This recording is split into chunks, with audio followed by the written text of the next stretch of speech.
সবসময় তো আমি পিঠা বানায় খাওয়াইলাম। তো এইবার আমারও পিঠার দাওয়াত পড়ছে যাতে আমি পিঠা গিয়া খাইতে পারি। তো যাই হোক, মায়ের হাতের পিঠা বানাই না সবাই খায়। কিন্তু আমি খাইলাম আজ ভাইয়ের হাতের পিঠা বানাই না। তো কই গেলাম না গেলাম আপনার লগে শেয়ার করলাম। আসসালামু আলাইকুম, সবাই কেমন আছেন? আলহামদুলিল্লাহ আমি ভালো আছি। আর ভালোই আছি বিদায় আছি। পরিচিত সেই জায়গায় যাইতেছি। আর আপনাদের লগে শেয়ার করতেছি যে এই বুড়িগঙ্গার পাড় দিয়া এই জায়গাটা আমার খুব পরিচিত। কারণ ছোটকালে এই জায়গার মধ্যে মানে হাজারীবাগ, রায়ের বাজার এই জায়গার মধ্যে আমার ভাই, ফুফাতো ভাই, চাচাতো ভাই এরা থাকতো। ছোটতে অনেক বেড়াইছি, হ্যাগো কাছে অনেক গেছি। তো আজকে গেলাম আবার নতুন রূপে। তো গরমের দিনে গেছিলাম একসময়। হয়তো আপনাদের লগে ভিডিওটা শেয়ার করছি। কে, কে দেখছেন জানি না। তো বুড়িগঙ্গার পাড়ে নৌকা দিয়া বাড়িতে অনেকদিন পর এই রাস্তা দিয়া গেলাম। খুব ভাল লাগলো। পরিচিত ছোটকালের রাস্তা।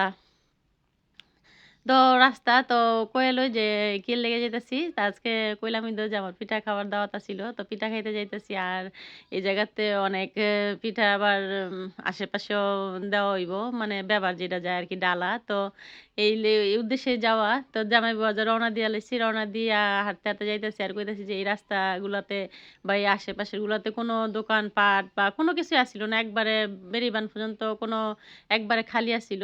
তা যাই হোক এই ভাইয়ের দোকানে আইছি আর আয়ার দেখি আমি তো অবাক। কারণ ৪টা ৪:৩০ বাজে তখন একদম পিঠা বানায় কারি, কারি টাল দিতেছে। তো আমি চিন্তা করতেছি কাস্টমার নাই কি পিঠা বানাইতেছে? তো আলহামদুলিল্লাহ যে এই ছোট্ট একটা দোকানের মধ্যে ৬টা চুলা বয়াইছে। তো ৬টা চুলার পিঠা বানাইয়া সারতে পারতেছে না। মানে কাস্টমার খালি আইতেই আছে, আইতেই আছে। তা আমি আবার কইতাছি যে কয়টা পর্যন্ত বানান? তো কইল যে রাত অনেক সময় ১০টা বাজে বা অনেক সময় মানে জিনিস শেষ হয়ে গেলেগা, মানে গুঁড়ি-টুড়ি শেষ হয়ে গেলেগা। একদম আমার হাতের বা আমি যেইভাবে পিঠা বানাই সেইভাবেই পিঠা বানাইতেছে। তার ১ম এ তো কইলাম যে, "ব্যাবার দিমেন তেনে কিছু পিঠা।" কারণ অনেকেরে দেওয়ার আছে। তো হ্যাগো লাইগাও পিঠা লইলাম, নিজেগো লাইগা লইলাম, নিজেগো বাড়ির লাইগা লইলাম। তো আমগো বাড়ির লেগে বানামু আর একটুনে আনকমন থাকতো না। তো যাই হোক, এদিকে গুঁড়া দুধের প্যাকেট আবার ভাই আবার জানে যে আমরা একটু অন্যভাবে খাই। তো ভাই আবার কইলো যে একজন দিয়া দুধ আনাইলো। তো দুধ লাগতে, লাগতে আমগো ১ কেজির কিছু কম লাগছে দুধটা।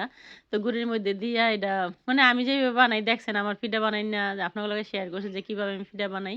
তো সেই জায়গার মধ্যেও সেম কইরা ভাইয়ের কাছে আবদার করলাম যে, "ভাই এভাবে পিঠা বানাইয়া দেন।" তো কইলাম ওই তো ১ম ভাই এত আদর আপ্যায়নে আমারে মানে অন্তত আপ্যায়ন করলো যে বলার বাইরে। ১ম এই গরম, গরম ভাপা পিঠা উড়াইয়াই আমারে কইলো যে, "ভাবি খান।" আসলে এত অমায়িক ব্যবহার ভাই বা ভাইয়ের বাপ যেটা ২ বাপ ছেলে এত সুন্দর করে পিঠা বানায় যে সেকেন্ড লাগতেছে না হেরা নামাইতেছে। তো আমগো পিঠা অনেকগুলার অর্ডার আছিল। আর এদিক দিয়ে অর্ডার খালি ভাইয়ের ৩ চুলার মধ্যে বানাইতেছে আর এদিকে ভাইয়ের বাবাই বানাইতেছে যেটি বাইরের থেকে আইতেছে। আর কাস্টমার ছোট্ট দোকান হইলে কি কাস্টমারটা এত পরিমাণে আসিল।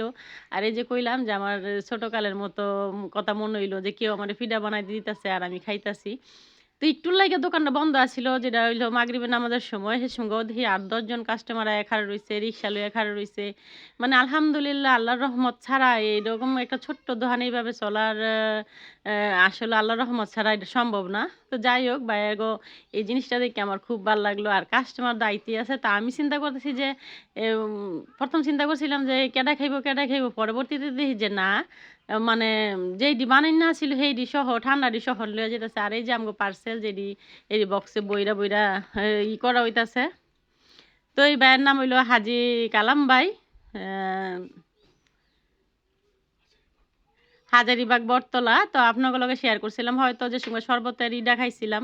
এত মজাদার শরবত আছিল যে যেটা আমগো চকবাজার তে গিয়া খাইতে হয়। চকবাজারেও গিয়া এই এত ভালো শরবত পাওয়া যায় না। আর এই যে পিঠার শীতের সিজনে বাইরে পিঠা বিক্রি করে যে পিঠার ইডা এত পরিমাণে ভালো আছিল যে বলার বাইরে। তো আমরা আবার খাইতাম না দেইখ্যা ভাই অনেক কিছু সাদাসাদি করছে, অনেক কিছু খাওয়ার করছে। তো আমরা কইছি যে না পরবর্তীতে ভাই আবার বাটি আ বক্সে কইরা আমগরে লাগে বিরানি লই আইছিল, গরুর বিরানি যেটা আমরা ও এই জায়গাত বইয়া খাইতে পারি নাই। পরবর্তীতে বাসায় নিয়ে আইছিলাম।